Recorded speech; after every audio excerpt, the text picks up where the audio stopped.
Welcome to Life Simplified. Life throws a lot at us, and let's be honest, even we, your hosts, are feeling a bit overwhelmed. That's why we're taking our own advice this month. We're hitting pause, prioritizing self-care, and giving ourselves the reset we all need. But don't worry, while we take this breather, we've lined up something special for you. Over the next few weeks, we'll be replaying our top 5 episodes of all time. Episodes that, coincidentally, are all about resets. We'll be back in May, refreshed and ready for Mental Health Awareness Month, with brand new episodes to inspire, support, and reset with you. Until then, join us for a walk down memory lane as we revisit these listener favorites. Sometimes life is messy. Have you ever wished you could refocus your mind, home, relationships, and work life? Join us as we use research-based information to make practical changes and simplify life. This is Life Simplified.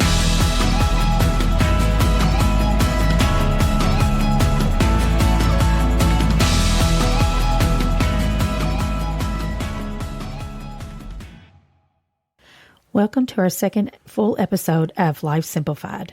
We hope that you have had the opportunity to listen to our first episode where we talked about self-care and how important it is to take time for yourself.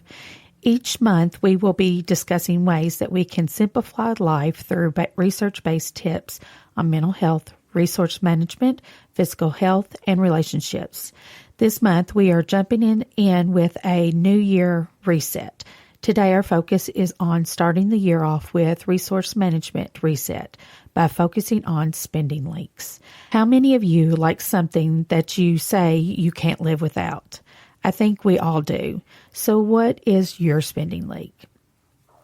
First, we need to decide what is a spending leak. Spending leaks are small, simplified, innocent purchases that add up over time. You may not think that you have a spending leak, but I'm sure if you really sit down and you think about it, you do. We all do. So my ladies are back with us this week, and we're going to talk about some spending leaks amongst ourselves and our families. So one of my questions that I'm going to ask today is, do you think you have a spending leak? Yep. Yes, I know I do. Yeah. I know I do too. So I think if we really, truly, like I said, sit down and think about it, we probably have multiple spending leaks to be just thinking about. You know, we're talking about new you, new reset, you know, and sitting down and being honest with ourselves is really hard to do because you don't want to face the facts that you're doing something and you could be saving money, you know. So we'll go around and I want you to tell me what your spending leak is.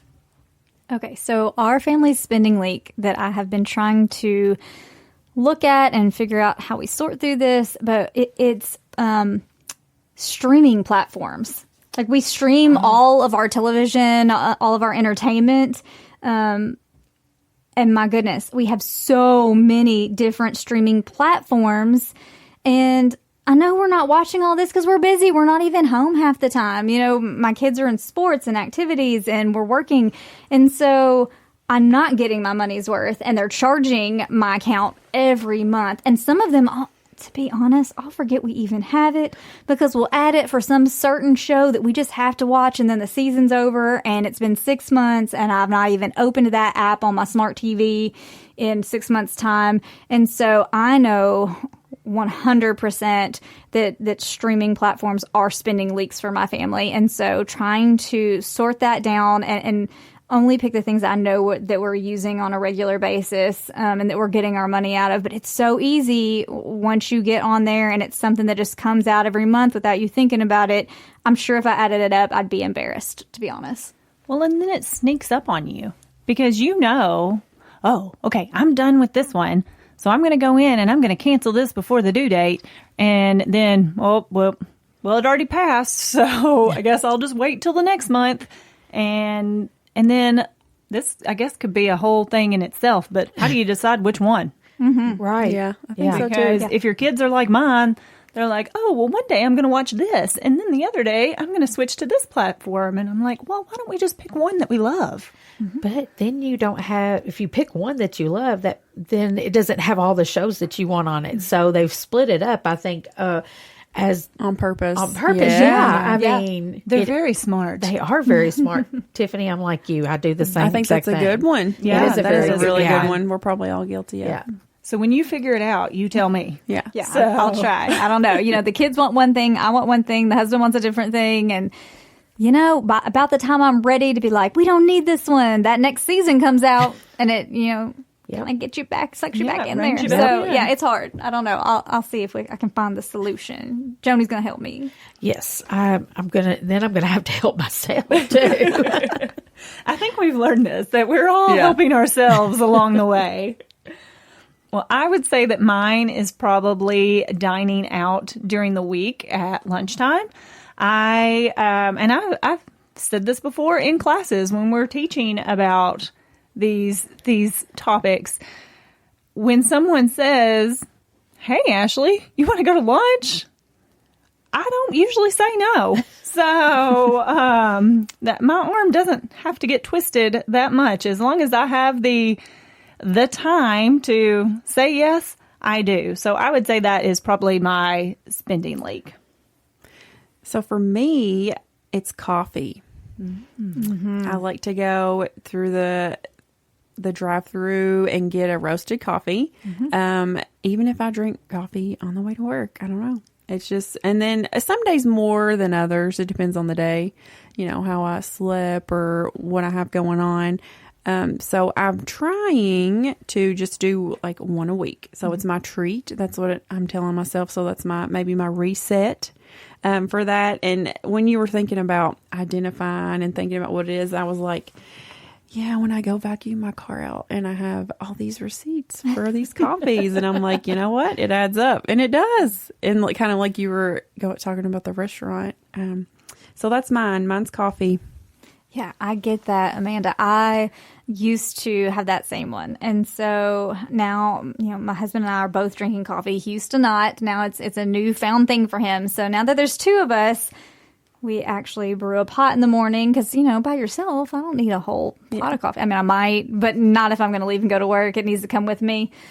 So before, though, what I would do, because I wanted to do that too. And so kind of like you talked about, just like once a week. So my treat to myself would be Friday mornings. I would go to whatever coffee shop was my favorite, and that would be like my reward for getting through the week and not buying it throughout the week. So I don't know, maybe that's something that could help you out. And I looked forward to Friday mornings. Like Friday morning coffee morning was exciting.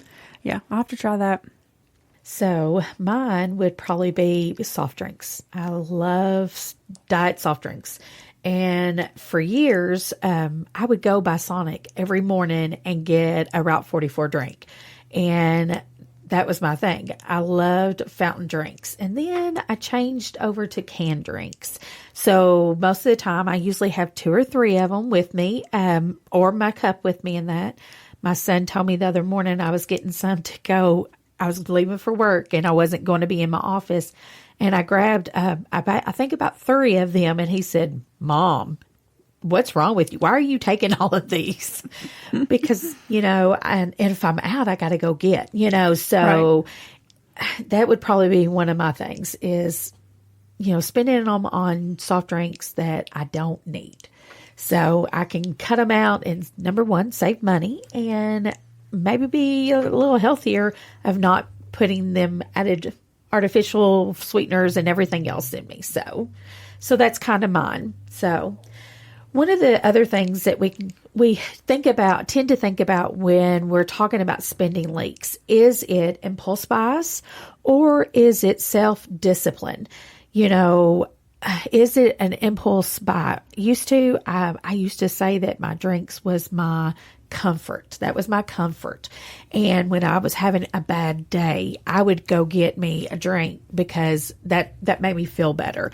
And so is our, you know, spending leaks impulses, or is it lack of self-discipline? So mine it could probably fall in lack of self-discipline. So just kind of think about where your spending leaks are and how do you feel when you're purchasing. Tiffany, you said a while ago that you rewarded yourself with coffee on Fridays. So is that impulse buy? I don't think so. Or is it lack of self-discipline? We just kind of think about, because I know I have other spending leaks too. So But you only said to give you one. yeah, I did. I did. gave you one. I did. And I only gave you guys one. Did you not hear that? But, just thinking it, we have to be honest with ourselves, and when we are talking about finances and this whole podcast is it's reset, restart, so we need to be honest with ourselves to be able to do that. And so, we just got to think about, is it emotional or is it physical or, is it discipline? So just some things that we need to think about when it comes to that. Thinking about what you just shared, is it an impulse buy? Is it lack of discipline? Is it, I think part of what I would ask myself, like if we're talking about Amanda getting one coffee out once a week or what I used to do on Fridays, I think it's like, how does it affect you and your family? So like, is this spending leak causing me to not be able to pay other bills or to accomplish other financial goals that are more of a priority? And if that's the case, then absolutely, like, it's a problem. And I need to address it. If it's not causing an issue, something as innocent as that, one coffee a week could be a self-care item. If it's something that's okay for your family. But I think that's going to be different for everybody. For me, a coffee on Friday was a self-care thing, kind of like, that reward. But if I wasn't, able to pay my electric bill because I'm getting this coffee every Friday, then absolutely that's an issue I have to take a look at. And so I think we all have to really examine. And like, as I was hearing all of us share our spending leaks, what was coming to mind for me is that like the needs versus wants, and everything that we all shared were wants. I mean, if we break it down, none of us, had to have, I don't have to have different streaming platforms in my life. We don't have to eat out. We don't have to have coffee. We don't have to have our sodas. They bring us comfort in a lot of ways. I think that we desire them. But they're a want. They're a desire. They're not a need. And so finding out, like, is this need worth the price tag associated with it? Or is there something else, or I'm sorry, is this want, I got that backwards, is this want worth the price tag associated with it?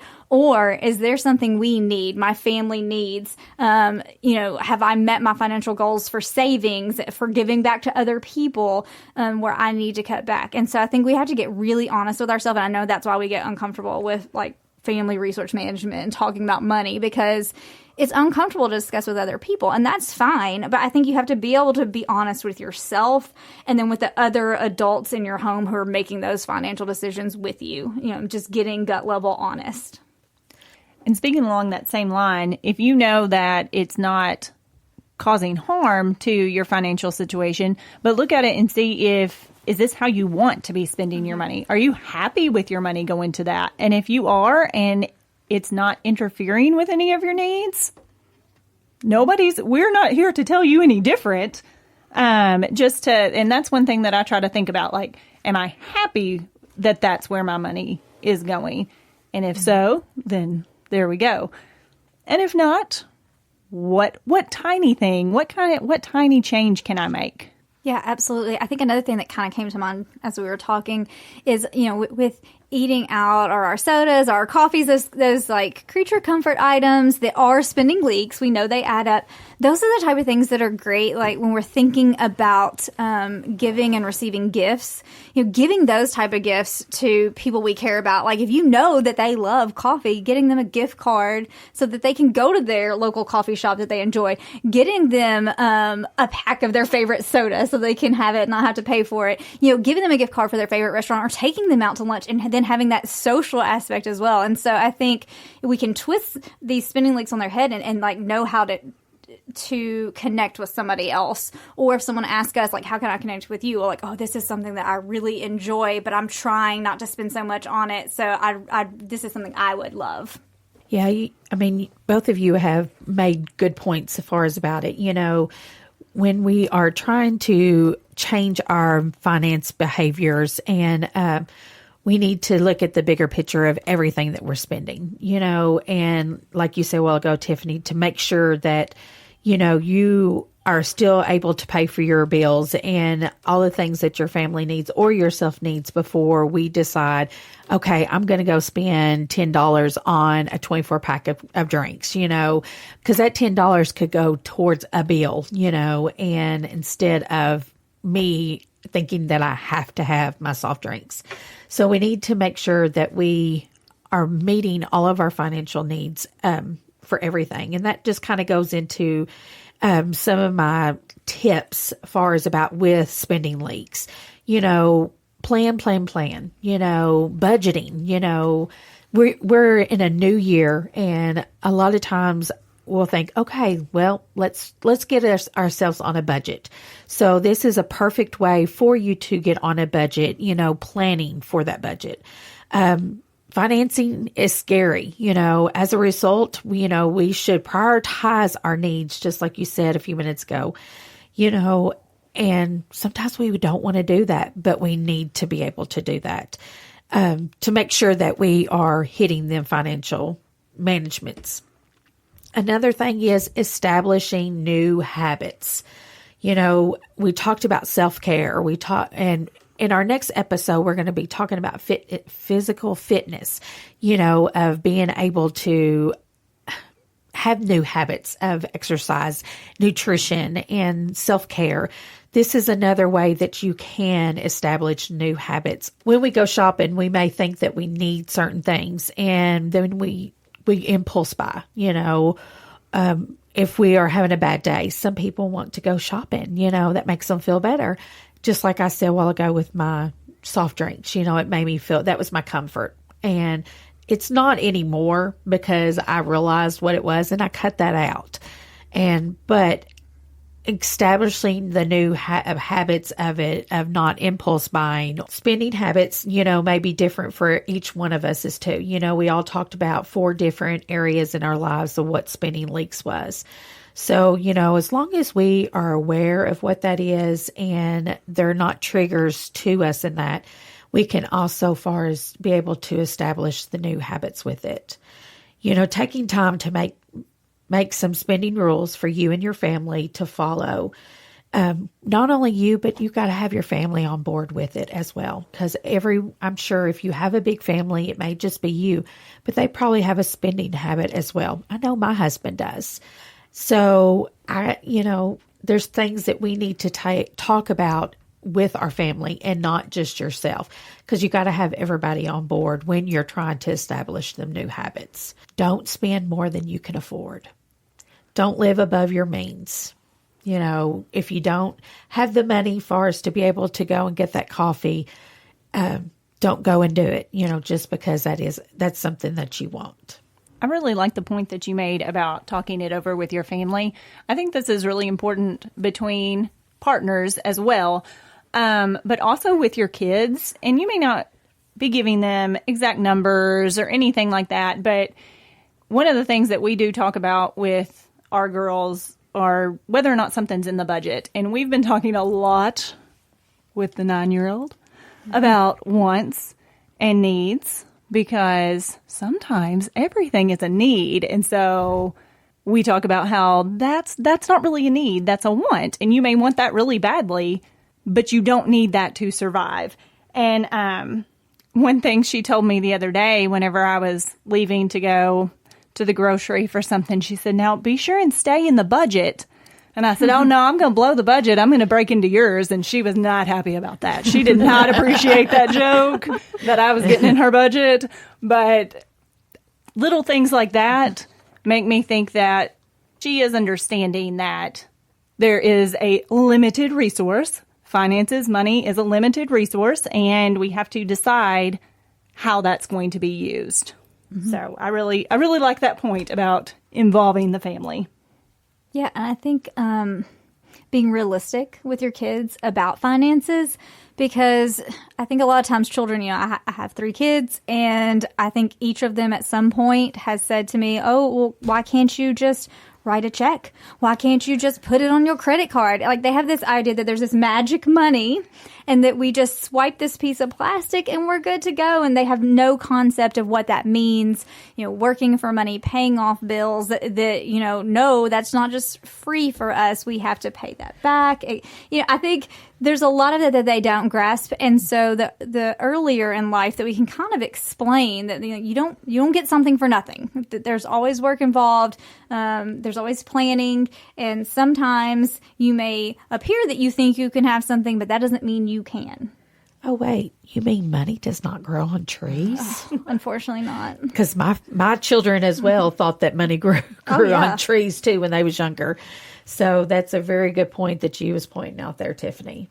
So when you were talking about when you shopping, like buying when you're depressed or things like that, I was thinking about like when you go grocery shopping, are you hungry when you go grocery shopping? Yes. Like, that could Yeah. be like, or the impulse buys, like when you're checking out, and that could be at a department store as well. But because if you're hungry, you're going to be like, oh, we need this and we need this. You're going to buy more, of course. And so that's what I was thinking. Like, is there ways that I can do that better? So, yeah. And, we may not realize you have a spending leak too, so you can kind of sit down and think after you listen to us today and just think, do I have a spending leak? Because, these are little things that people don't realize, that is possibly a spending leak. So just kind of thinking about it. So. Sure. And once you find your spending leak, if you're not happy about it, thinking of the ways to change it. And as we've been sitting here talking, mine was not saying no. So I need to get a little better at that specifically.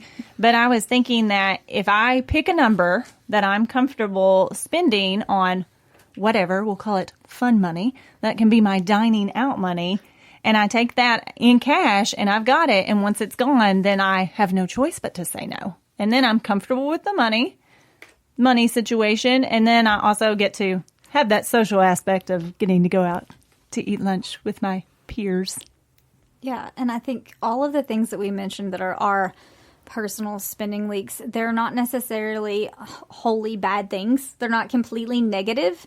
And so I think when you find your spending leak, it doesn't have to be an all or nothing situation. So you don't have to say, oh, my spending leak is coffee. I can never go out and have coffee again. I must just brew it at home or not have it and be sad. And I don't think that that's what we're getting at here. I think it's like, okay, what do I feel comfortable spending on coffee? And if spending it 5 days a week at the coffee shop does not make me feel comfortable, then what's that number? Kind of like Ashley said, what does that look like that makes me okay with it? I'm probably not going to cancel all of our streaming apps or whatever we have. We will keep something, but I probably don't need 6 of them. I'm quite certain that that's true. So I think, just remembering, we're not telling you, okay, that's your spending leak, go cut it out of your life. That's not realistic. You'll get frustrated. You'll give up. I think the important thing to remember is, find it, figure out what you're comfortable with, and then make that small change. Yeah, I think that's good. And I've been kind of thinking about too, like reevaluating it 2 or 3 months later too. You know, if you maybe fell back into that habit or you subscribe to another, streaming service and you're like, darn, right? I need to go back and refresh, and that happens, and that's okay. But just recognizing that, where you were talking about, it's the new year, we're going to do these things, and I think that kind of actually plays into all of the things we have been talking about resetting in each of the different podcasts this month, but just reevaluating where we're at throughout the year. Yeah, absolutely. I don't think this is a one and done situation. Like, we're resetting because we're at the beginning of a new year and it feels good and it's a fresh start. It's a new chapter in our story. And I love that. Like, I love a new year, not for resolutions because I think those stress us out, but I like the idea of a new chapter. But partway through this chapter, it's okay to reevaluate again because we may find a new spending leak, or we might find that we've dropped off on our self-care somewhere, or our relationships need to be reevaluated again. Like, all of these areas are a constant where we need to keep evaluating. I think it's just, we're starting fresh. Let's see how this goes. But you're right. Like, check in with yourself 3 months down the road. What's working well? What's not? How can we continue to grow? Because I think we're looking for growth, not perfection. Whatever your financial goals are for the next year, try incorporating mindfulness into your daily spending habit. Consider ways to prevent your money from going to waste while you make your purchases in advance. Next week, we will be discussing how we can reset our physical health. Tune in. Thanks for listening to Life Simplified. We are family and consumer sciences agents with the University of Kentucky Cooperative Extension Service. Contact us at lifesimplifiedpodcast@gmail.com.